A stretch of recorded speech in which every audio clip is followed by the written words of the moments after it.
بہت ورکنگ کی ہوئی ہے. اقتصاد اسلامی پہ اگر انسان بات کرے تو سمجھ میں آتی ہے کہ نبی صلی اللہ علیہ وسلم نے کیسے رسک مینجمنٹ کی تھی. آپ کی سیرت سے ثابت ہے, مختلف طریقے ہیں اس کے. تو رسک مینجمنٹ ہونی چاہیے, آپ کو مخاطرت کم کرنا چاہیے. لیکن مخاطرت ہو ہی نہ تو اس کی طرف کیا ہوتی ہے کہ انسان زمان لے لے کے میں کیا کروں گا, جو میں نے پیسہ لگایا پورا کا پورا مجھے ملنا چاہیے. اب یہاں پر اس کے رسک ہے کہ نہیں ہے؟ نہیں ہے, تو اس کا منافع بھی نہیں ہے. اچھا اگر وہ ورکنگ کرتا ہے, کہتے ہیں میں ورکنگ کروں گا لیکن ورکنگ کے عوض میں اتنے پیسے لوں گا ہی لوں گا, تو ہم کہیں گے بھائی صاحب یا تو آپ ورکنگ کرنے کے بعد اگر آپ پارٹنر بننا چاہ رہے ہیں, ٹھیک ہے, تو پھر آپ ایٹ رسک ہوں گے.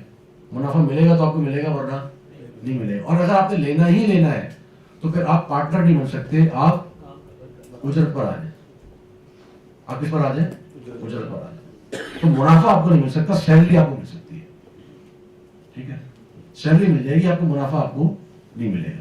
منافع اگر آپ کو چاہیے, اگر آپ منافع میں حصہ دار بننا چاہ رہے ہیں, اس کے لیے آپ کی ورکنگ بھی کس پر ہوگی؟ ایٹ رسک ہوگی. آپ کی ہو سکتا ہے ورکنگ بھی ضائع ہوگی. تو انویسٹر کی انویسٹمنٹ ضائع ہونے کا خطرہ ہوتا ہے, ورکنگ پارٹنر کی ورکنگ ضائع ہونے کا خطرہ ہوتا ہے. ٹھیک ہے, دو بندوں نے, ایک بندے نے انویسٹمنٹ کی, ایک بندے نے ورکنگ شروع کی, دونوں نے کام شروع کیا, بزنس شروع کیا, پتہ چلا جی بزنس میں لاس ہو گیا.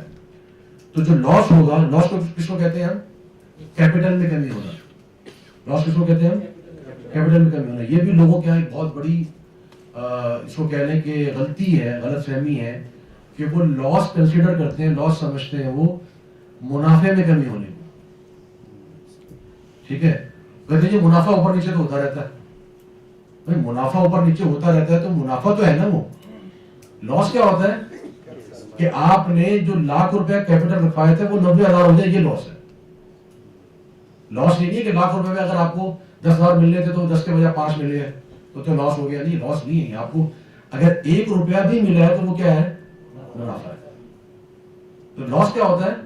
انویسٹمنٹ میں کمی ہونا. ٹھیک ہے, تو انویسٹمنٹ جو ہے وہ ایٹ رسک ہوتی ہے, اور اگر آپ اس کے زمان لے لی تو وہ کیا ہو جائے گی؟ وہ قرضہ بن جائے گا. اسی طریقے سے انویسٹر کی انویسٹمنٹ ضائع ہو رہی ہے, ورکنگ پارٹنر کی ورکنگ ضائع, اور اس کو پروفٹ کچھ نہیں ملے گا. ٹھیک ہے, اگر وہ لازمی لینا چاہے گا تو ہم کہیں گے بھائی آپ کو منافع نہیں ملے گا, پھر آپ سیلری پر آ جائیں. ٹھیک ہے, یہ بات. سیلری اگر لیٹس سے اس پوزیشن کی 2 لاکھ بنتی ہے اور وہ 20,000 کا کام کر رہے ہیں, جی میرا بھی اس میں کوئی پارٹنرشپ ہے یا چھوٹی ہے, تو یہ بھی نہیں, یا وہ سیلری لے سکتا ہے یا وہ منافع لے سکتا ہے. تو انویسٹر تو گھیر کے ایسے لاتا ہے کہ یار جب تو میرا پارٹنر ہے تو میں تو پھر سیلری تو تو جب پارٹنر ہے تو منافع میں سے حصہ دینا. منافع 2-3 سال بعد ہوگا. تو اس کا طریقہ یہ ہوتا ہے کہ اس کو ہم کہتے ہیں کہ وہ جو پیسے اس کے پاس جو سرکولیٹ ہو رہے ہیں اس میں سے وہ کچھ نہ کچھ لیتا رہے, اس بنیاد پر کہ جب منافع ہوگا تو اس میں کٹوا دوں گا. ٹھیک ہے, اور اگر منافع نہیں ہوتا تب بھی اس کو ادائیگی کرنی ہے. اپنا گھر کا خرچہ چلانے کے لیے وہ یہ کر سکتا ہے, لیکن وہ ایسی چیز نہیں لے سکتا کہ جو اس کو ریٹرن ہی نہ کرنی ہو. ٹھیک ہے, اگر وہ کنفرم سیلری کر لے گا اپنی کہ میری سیلری ہے ہی ہے, اس کا مطلب کیا ہے کہ اس نے اپنا منافع کیا کر لیا ہے؟ کنفرم کر لیا ہے, تو رشتہ ہی نہیں اس کا. ٹھیک ہے, تو لہٰذا وہ یہ نہیں کر سکتا کہ یا سیلری بھی ہو اور منافع بھی ہو, یا منافع ہوگا یا سیلری ہوگی.